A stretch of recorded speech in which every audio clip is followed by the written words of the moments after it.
എല്ലാവർക്കും പുതിയ വീഡിയോയിലേക്ക് സ്വാഗതം. പെൻസിൽ ഷെയ്ഡിംഗ് ട്യൂട്ടോറിയലിൻ്റെ ഇന്നത്തെ ഭാഗത്തിൽ നമ്മൾ നോക്കുന്നത് കോണ്ടൂർ ഷെയ്ഡിങ്, സ്റ്റിപ്പിങ്, സർക്കുലിസം തുടങ്ങിയ 3 പ്രധാന രീതികളാണ്. ആദ്യം നമുക്ക് കോണ്ടൂർ ഷെയ്ഡിങ് നോക്കാം. കോണ്ടൂർ എന്ന വാക്കിൻ്റെ അർത്ഥം ഔട്ട്ലൈൻ എന്നാണ്. ഒരു ഒബ്ജക്റ്റിൻ്റെ ഷേപ്പിനെ ഫോളോ ചെയ്യുന്ന കർവ്ഡ് ആയിട്ടുള്ള അല്ലെങ്കിൽ വളഞ്ഞും പുളഞ്ഞുമുള്ള രേഖകൾ കൊണ്ട് ഷെയ്ഡ് ചെയ്യുന്ന രീതിയാണ് കോണ്ടൂർ ഷെയ്ഡിങ് എന്നുള്ളതുകൊണ്ട് ഉദ്ദേശിക്കുന്നത്. നിങ്ങൾ കോണ്ടൂർ മാപ്പിംഗ് എന്നൊക്കെ കേട്ടിട്ടുണ്ടാവുമല്ലോ. കോണ്ടൂർ ലൈനുകൾ ഉപയോഗിച്ച് മാപ്പ് വരയ്ക്കുന്ന ഒരു രീതിയാണിത്. ഹില്ലുകളുടെയും മറ്റൊക്കെ ഷേപ്പ് വളരെ വ്യക്തമായിട്ട് നമുക്കതിൽ നിന്ന് മനസ്സിലാക്കാൻ സാധിക്കും. ഒബ്ജക്റ്റിൻ്റെ ഷേപ്പിനനുസരിച്ച് നമുക്ക് ലൈൻസിനെ അല്ലെങ്കിൽ കർവിനെ ഉപയോഗപ്പെടുത്തി തിക്നെസ് കൂട്ടി വരച്ചുകൊണ്ട് അല്ലെങ്കിൽ വാല്യൂസ് വർദ്ധിപ്പിച്ചുകൊണ്ട് ഭംഗിയായി ഷെയ്ഡിങ് ചെയ്യാൻ സാധിക്കും. നമ്മൾ വരയ്ക്കുന്ന സബ്ജക്റ്റിൻ്റെ ഒരു വലിപ്പത്തിനെയും അതുപോലെ തന്നെ അളവിനെയും അടയാളപ്പെടുത്തുകയാണ് ഈ രീതിയിൽ നമ്മൾ ചെയ്യുന്നത്.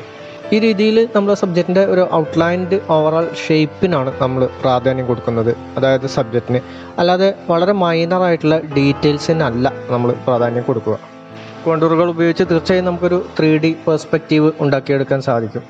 അപ്പോൾ അതുകൊണ്ട് തന്നെ ലെങ്ത്തും വിഡ്ത്തും അതുപോലെ തിക്നെസ്സും അതുപോലെ ഡെപ്തും, ഷെയ്ഡ് നമ്മൾ ചെയ്യുന്ന സമയത്ത് ഡെപ്തും വളരെ ഇമ്പോർട്ടൻ്റ് ആണ്. ഇവിടെ ഒരു ഒബ്ജക്റ്റ് നമുക്ക് ഉദാഹരണമായിട്ട് എടുത്തിട്ട് അത് ഷെയ്ഡ് ചെയ്യാൻ നോക്കാം. ലൈറ്റ് ആൻഡ് ഷെയ്ഡ് നമ്മൾ നേരത്തെ പറഞ്ഞ പോലെ തന്നെ ലൈറ്റും റിഫ്ലക്ഷനും മനസ്സിൽ കണ്ടുകൊണ്ടാണ് നമ്മൾ ഷെയ്ഡ് ചെയ്യുന്നത്. കോണ്ടൂർ മെത്തേഡിൽ ഒബ്ജക്റ്റിൻ്റെ മുഴുവൻ ഷേപ്പും വന്നുകൊള്ളണമെന്ന് യാതൊരു നിർബന്ധവുമില്ല. ഔട്ട്ലൈൻ പൂർണ്ണമായി കൊള്ളണമെന്നില്ല. അത് ആർട്ടിസ്റ്റിൻ്റെ സ്വാതന്ത്ര്യത്തിനനുസരിച്ച് നമുക്ക് ഉപയോഗിക്കാവുന്നതാണ്. പല സ്റ്റൈലുകൾ നിലവിലുണ്ട്. കോണ്ടൂർ ഷെയ്ഡിങ്ങിൻ്റെ ഈ ആശയം ഒരു ബേസിക് ഡ്രോയിങ്ങിൽ വളരെ ഇമ്പോർട്ടൻ്റ് ആണ്. നമ്മൾ പെയിൻറ്റിങ്ങുകളൊക്കെ ചെയ്യുമ്പോൾ തീർച്ചയായിട്ടും ഒരു നല്ല സ്കെച്ച് പല പെയിൻറ്റിങ്ങിനും നമുക്ക് ആവശ്യമായി വരും. അപ്പോൾ ഒരു സ്ട്രോങ് ആയിട്ടുള്ള ഒരു അടിത്തറ നമുക്ക് പെയിൻറ്റിങ്ങിന് ഉണ്ടായിരിക്കും എന്നുള്ളതാണ് അതിൻ്റെ ഒരു ഗുണം. ഞാൻ പറഞ്ഞതുപോലെ ഒബ്ജക്റ്റിൻ്റെ ഷേപ്പിനനുസരിച്ച് കോണ്ടൂർസ് അല്ലെങ്കിൽ ലൈൻസ് വരച്ചുകൊണ്ടാണ് ഷെയ്ഡിങ് നമ്മൾ ചെയ്യുന്നത്. ആ ഒരു കാര്യം മാത്രമാണ് ഇതിനെ മറ്റ് മെത്തേഡിൽ നിന്നും ഹാച്ചിങ്ങിൽ നിന്നൊക്കെ വ്യത്യസ്തമാക്കുന്നത്. ഒബ്ജക്റ്റിൻ്റെ ഷേപ്പ് എങ്ങനെയാണോ അതിനനുസരിച്ച് ഷെയ്ഡിങ് ചെയ്യുക.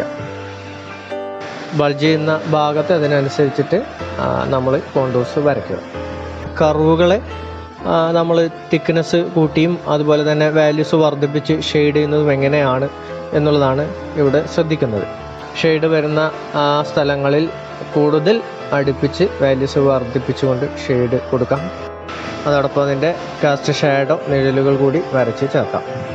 കോണ്ടൂറിൻ്റെ ഏറ്റവും ബെസ്റ്റ് എക്സാമ്പിളാണ് നമ്മൾ വിരലുകളുടെ കൈരേഖകൾ നോക്കിക്കഴിഞ്ഞാൽ നിങ്ങൾക്ക് കാണാൻ സാധിക്കും. അതുപോലെ കൈയുടെ ഷേപ്പ് അനുസരിച്ചിട്ട് രേഖകളുടെ വിന്യാസവും മറ്റും അതിൻ്റെ ഉദാഹരണമാണ്. നേരത്തെ പറഞ്ഞതുപോലെ ഫിനിഷിങ് അല്ലെങ്കിൽ എല്ലാ മൈനർ ഡീറ്റെയിൽസിനും അല്ല പ്രാധാന്യം, നമ്മുടെ മെത്തേഡിനാണ് പ്രാധാന്യം. നല്ല ഗ്രാഫൈറ്റ് പെൻസിൽ ഷാർപ്പൺ ചെയ്ത് കഴിഞ്ഞാൽ കുറച്ചുകൂടി വൃത്തിയായിട്ട് ഭംഗിയായിട്ട് വരയ്ക്കാൻ സാധിക്കും. നമ്മൾ പരിചയപ്പെടുന്ന അടുത്ത മെത്തേഡ് സ്റ്റിപ്പിംഗ് എന്നാണ് അറിയപ്പെടുന്നത്. ചെറിയ കുത്തുകൾ ഉപയോഗിച്ചുകൊണ്ട് ഒബ്ജക്റ്റിനെ ഷെയ്ഡ് ചെയ്യുന്ന ഒരു രീതിയാണ് നമ്മൾ സ്റ്റിപ്പിംഗ് എന്നുള്ളത് കൊണ്ട് ഉദ്ദേശിക്കുന്നത്. ഇത് ധാരാളം സമയമെടുക്കുന്ന ഒരു രീതിയാണ്. വളരെ ചെറിയ ഡോട്ട്സ് അടുപ്പിച്ച് ഷെയ്ഡിനെ ഉതകുന്ന രീതിയിൽ കൂടുതൽ അടുപ്പിച്ച് അടയാളപ്പെടുത്തിയിട്ട് നമ്മൾ ഷെയ്ഡ് ചെയ്യുന്ന ഒരു രീതിയാണ്. വളരെ ഇൻട്രസ്റ്റിംഗ് ആയിട്ടുള്ള ഒരു മെത്തേഡാണ് സ്റ്റിപ്പിംഗ് എന്ന് പറയുന്നത്. കൂടുതൽ ക്ഷമയും അതുപോലെ തന്നെ സമയവും ആവശ്യമായി വരുന്ന ഒരു ഷെയ്ഡിങ് രീതിയാണിത്. അതേസമയം വളരെ പെട്ടെന്ന് ചെയ്യാവുന്ന ഒരു രീതിയാണ് ഹാച്ചിങ്, ക്രോസ് ഹാച്ചിങ് എന്നൊക്കെ പറയുന്നത്. കൂടുതൽ ഡാർക്ക് വാല്യൂസ് ആവശ്യമാണെങ്കിൽ തീർച്ചയായിട്ടും നമ്മൾ കൂടുതൽ കുത്തുകൾ ഉപയോഗിക്കണം. എത്ര ഡെൻസിറ്റിയാണോ കുത്തുകൾക്കുള്ളത് അതിനനുസരിച്ചിട്ടാണ് എത്ര ഡാർക്കോ ലൈറ്റോ ആണ് ഷെയ്ഡ് എന്നുള്ള കാര്യം നമ്മളിവിടെ തീരുമാനിക്കുന്നത്.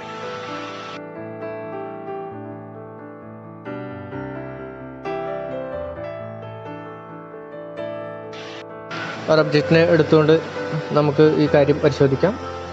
ഈ ഒരു സ്പിയർ 3 ഡയമെൻഷനിൽ നമുക്ക് കിട്ടുന്ന ഒരു സ്പിയർ, ഈ ഒരു സ്പിയർ നമുക്ക് ഷെയ്ഡ് ചെയ്ത് നോക്കാം. ധാരാളം സമയമെടുക്കുന്ന ഒരു രീതിയാണെന്ന് ഞാൻ നേരത്തെ പറഞ്ഞു. പ്രകൃതിയിൽ പല ഒബ്ജക്റ്റുകളും നമ്മൾ നോക്കിക്കഴിഞ്ഞാൽ സ്റ്റിപ്പിങ് ഒരു മെത്തേഡായിട്ട് നമുക്ക് ഫോളോ ചെയ്യാൻ പറ്റുന്ന ഒബ്ജക്റ്റുകൾ ധാരാളമായിട്ട് ഉണ്ടാവും.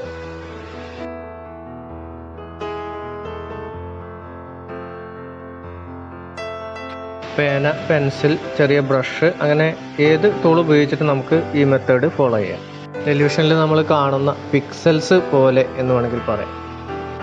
വാല്യൂസിനെ കുറിച്ച് വ്യക്തമായൊരു ധാരണ നമ്മൾ ഒബ്ജക്റ്റ് ഷെയ്ഡ് ചെയ്യുന്ന സമയത്ത് നമുക്ക് വേണം. ലൈറ്റ് ഡാർക്ക് എത്രത്തോളം ഏത് ഭാഗത്താണ് ഉള്ളത് എന്നുള്ളതിനനുസരിച്ചിട്ടാണ് നമ്മൾ ഈ ഒരു ഷെയ്ഡിങ് ചെയ്യുന്നത്. സ്റ്റിപ്പിങ് ചെയ്യുന്ന സമയത്ത് അത് ഡാഷുകളായി മാറിപ്പോകാതെ ചെറിയ വരകളായി മാറാതെ നമ്മൾ ശ്രദ്ധിക്കണം. നിങ്ങൾക്ക് എത്രത്തോളം ഡീറ്റെയിൽസ് ആണോ ആവശ്യം അത്രയും സമയമെടുത്ത് ശ്രദ്ധാപൂർവം ചെയ്ത് നിങ്ങൾ വരയ്ക്കുന്ന ഇമേജ് ഏറ്റവും മികച്ചതാക്കി മാറ്റാൻ സാധിക്കും. സബ്ജക്റ്റുകളെ സ്കൾപ്ചർ ചെയ്യുന്ന സമയത്ത് സ്റ്റിപ്പിംഗ് ടെക്സ്ചർ നമ്മൾ അതിനായിട്ട് ഉപയോഗിക്കാറുണ്ട്.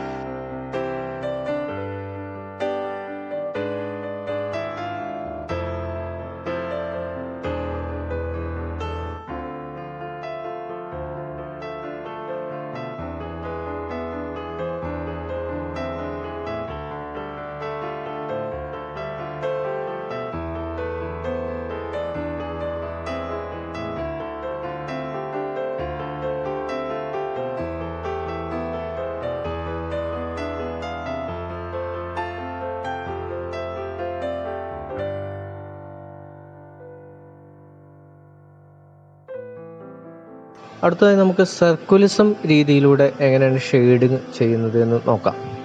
ഓവർലാപ്പിംഗ് ആയിട്ടുള്ള ചെറിയ സർക്കിളുകൾ ഉപയോഗിച്ചിട്ട് ഒബ്ജക്റ്റിൻ്റെ ഷെയ്ഡ് ഉണ്ടാക്കിയെടുക്കുന്ന രീതിയാണ് സർക്കുലിസം എന്ന് പറയുന്നത്. ഇത് നമുക്ക് വളരെ ഫ്രീ ഹാൻഡ് ആയിട്ട് തന്നെ ചെയ്യാവുന്ന രീതിയാണ്. ഷെയ്ഡിൻ്റെ ആവശ്യത്തിനനുസരിച്ച് വാല്യൂസ് വർദ്ധിപ്പിക്കുന്നതിനായിട്ട് നമ്മൾ അടുത്തടുത്ത് സർക്കിൾസ് വരച്ച് ചേർക്കുക. സ്കംബ്ലിംഗ് മെത്തേഡുമായിട്ട് ഇതിന് വലിയ സാദൃശ്യമുണ്ട് എന്ന് ഒറ്റനോട്ടത്തിൽ തോന്നും. പ്രത്യേകിച്ച് സർക്കിൾസ് നമ്മൾ വളരെ വ്യക്തമായിട്ട് ഇപ്പോൾ ചെയ്യുന്നത് പോലെ വരയ്ക്കാതെയാണ് ചെയ്യുന്നതെങ്കിൽ അത് സ്കംബ്ലിംഗ് പോലെ തന്നെ തോന്നിയേക്കാം. പക്ഷേ സ്കംബ്ലിങ്ങിൽ നമ്മൾ ഇറഗുലർ ആയിട്ടുള്ള കർവുകളാണ് ഉപയോഗിക്കുന്നത്. ഇവിടെ പെർഫെക്റ്റ് അല്ലെങ്കിലും സർക്കിൾസ് ആണ് ഉപയോഗിക്കുന്നതെന്ന് മാത്രം. വളരെ നൈസായിട്ടുള്ള സ്കിൻ ടെക്സ്ചറുകളൊക്കെ ഷെയ്ഡ് ചെയ്യുന്നതിന് വേണ്ടിയിട്ട് ഈ മെത്തേഡ് ഉപയോഗിക്കാറുണ്ട്.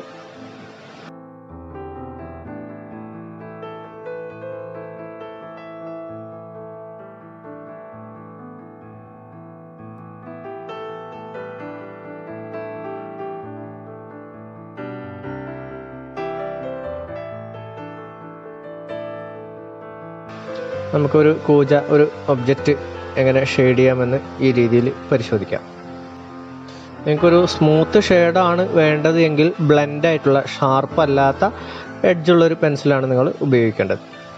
ഈ ചാർക്കോൾ പെൻസിൽ നമ്മൾ ഉപയോഗിക്കുമ്പോൾ ടെക്സ്ചർ പേപ്പറും കൂടിയാണെങ്കിൽ വളരെ പെട്ടെന്ന് അതിൻ്റെ ഷാർപ്പ്നെസ് നഷ്ടപ്പെടും. ഗ്രാഫൈറ്റ് പെൻസിലാണെങ്കിൽ നിങ്ങൾക്ക് കുറച്ചുകൂടി ഷാർപ്പായിട്ടുള്ള ലൈൻസ് ആയിരിക്കും കിട്ടുക. ഡാർക്ക് ഷെയ്ഡിനായിട്ട് നമ്മൾ കൂടുതൽ പ്രഷർ ഉപയോഗിച്ച് നേരത്തെ ചെയ്തതുപോലെ തന്നെ ഷെയ്ഡ് സൃഷ്ടിക്കുകയാണ് ചെയ്യുന്നത്.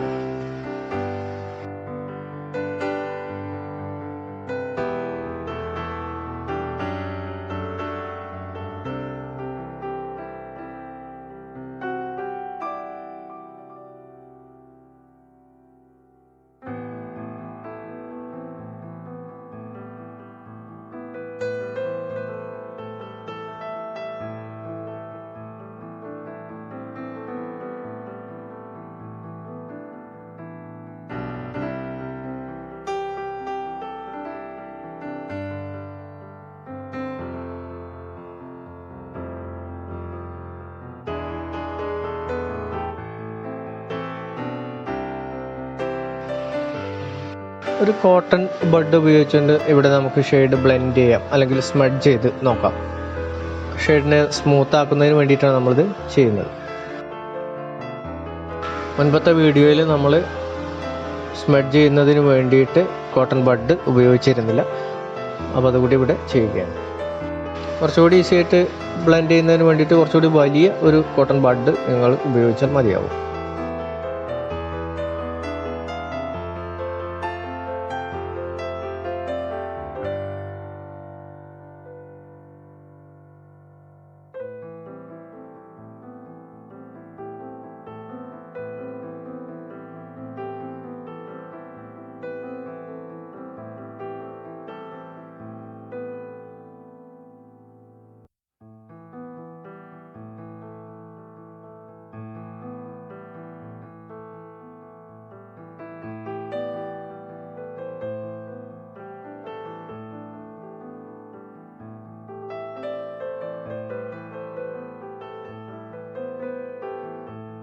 ഇനി നിങ്ങൾക്ക് പ്രാക്ടീസ് ചെയ്ത് നോക്കുന്നതിനുള്ളൊരു സ്കെച്ച് ഇവിടെ തരികയാണ് ചെയ്യുന്നത്.